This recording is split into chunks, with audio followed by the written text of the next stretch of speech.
So I will begin with kind of an odd question. You just went through Black Friday, so many of you perhaps were out shopping. I'm sure you shopped for groceries before and after Thanksgiving. So my question for you is, would you rather go to the staffed checkout lane, or would you rather go to the automated kiosk? How many of you would rather go to the kiosk? Some. How many of you would rather go to a person? Many more. Yeah, that's what we're finding, is that these kiosks make a lot of sense for employers because they don't have to employ anybody and they just get the job done without having to pay anybody, right? You can pay for that machine much more quickly than you can pay a person in an ongoing way, but folks don't like them very much, right? I really don't like the airport ones. That feels really high stakes to me. If I mess up, I'm not flying. And that seems very scary. And they don't even let you talk to a person anymore. They just have these kiosks there that you have to use. You're required to use them. But they finally have gotten smarter. They have one person who stands in the midst of the kiosks. And they look for people like me. I don't even try to use the kiosk anymore. I just walk up there and go, and somebody comes right up to me, right? It must be the gray hair or something. I'm just like, oh, get it. And then they help me, right?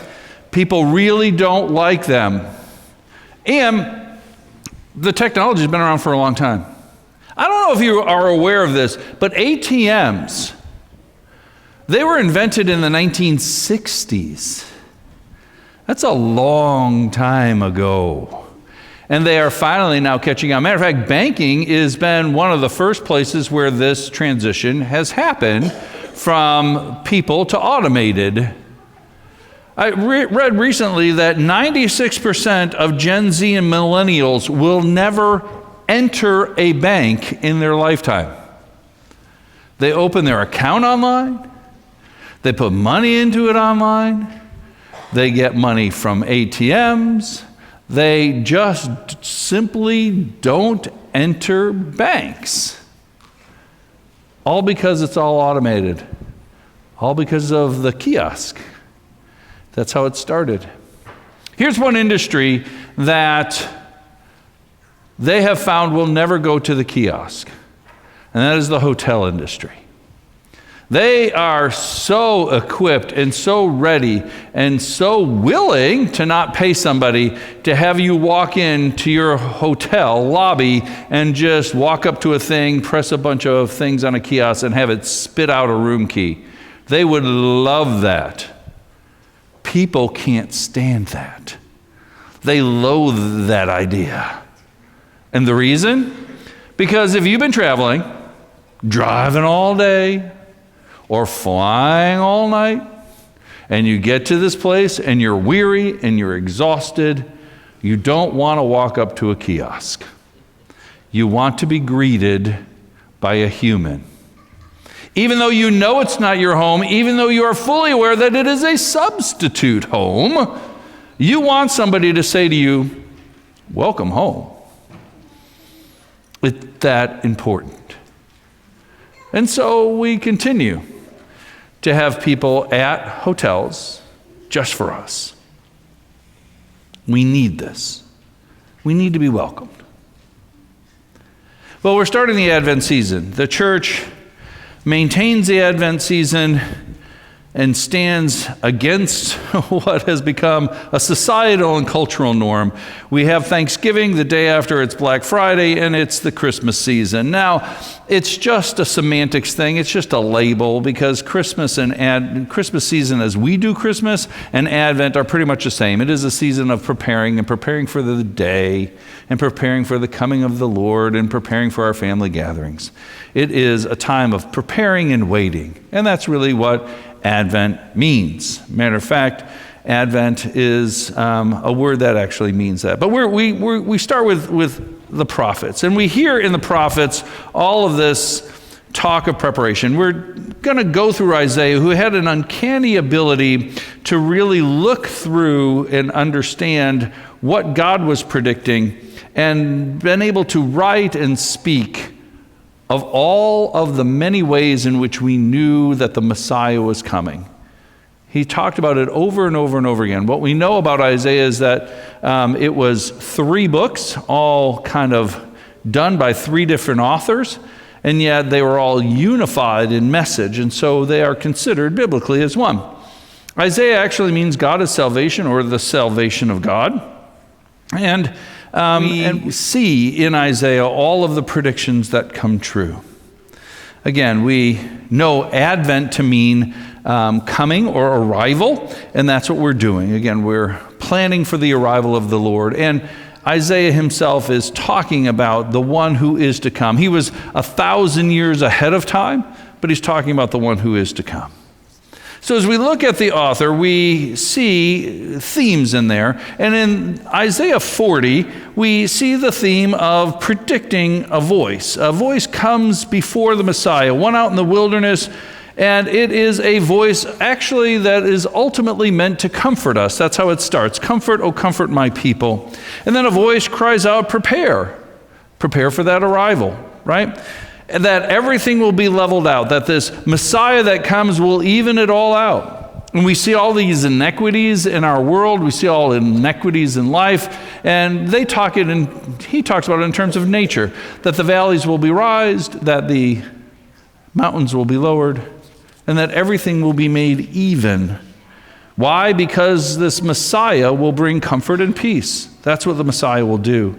And in a world in which everything is temporary, what our Lord God will bring in the Messiah is one who is eternal.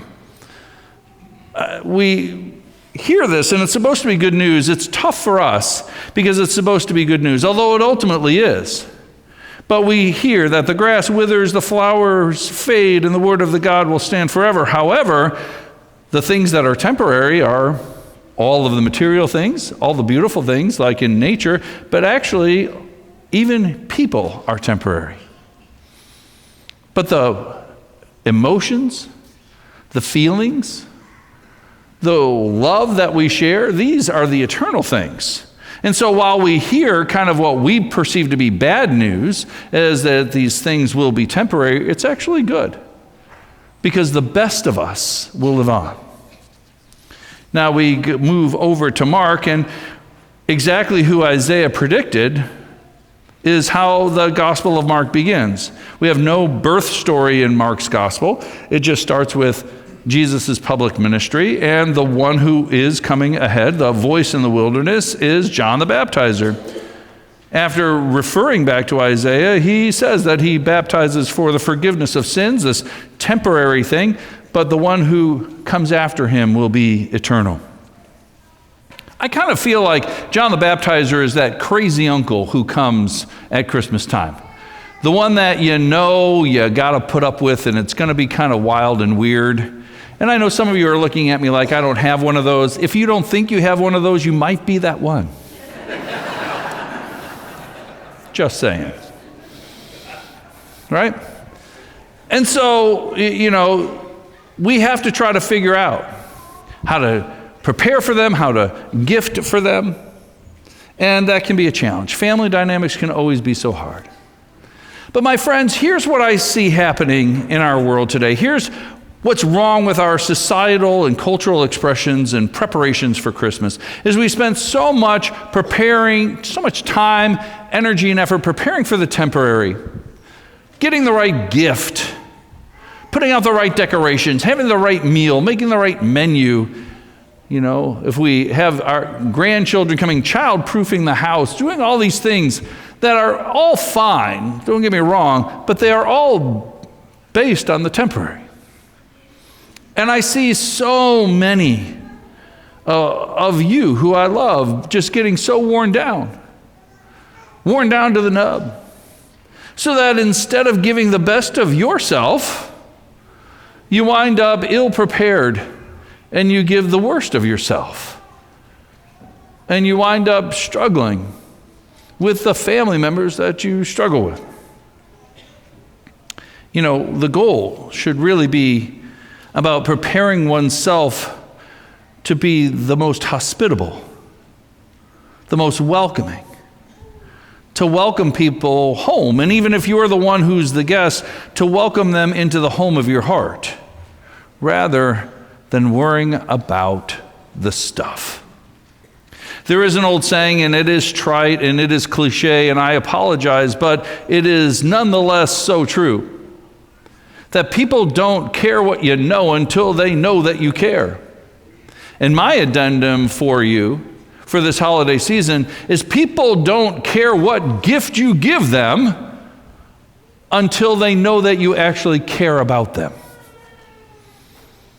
Because it certainly was my experience in my childhood. I got lots of gifts, but I never quite felt the care that I should have.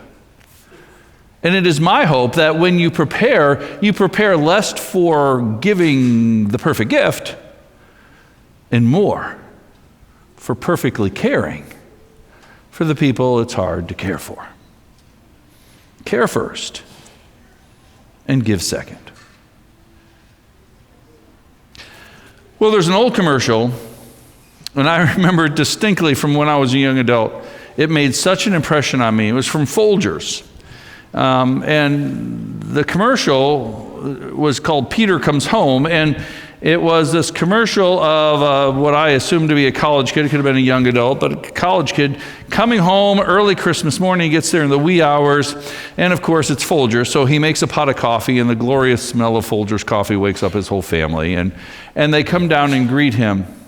I love that commercial because it was so aspirational for me. It was what I had always hoped to happen, and it never did. But it really made an impression on me. And again, we're going to watch it. My apologies. This is going to be like watching Me TV, right? The quality of the technology doesn't match from the old to the new. But anyway, here's a wonderful Folgers commercial from 1987, I think. Merry Christmas.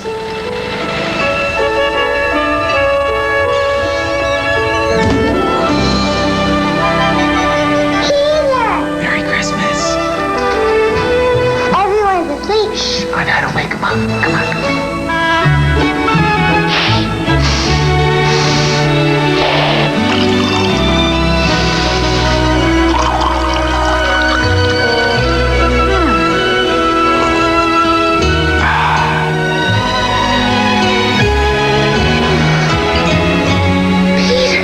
Oh, you're home. Miss Kumar. Happy holidays from Folgers.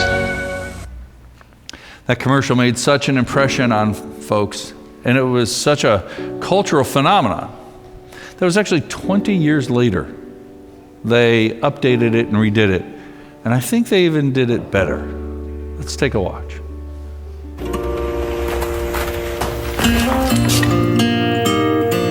I must have the wrong house. Sister? Oh, I missed you so much. They waited up all night for you, you know. It's a long way from West Africa. Oh, coffee. He's here. I brought you something from far away. Really? Oh.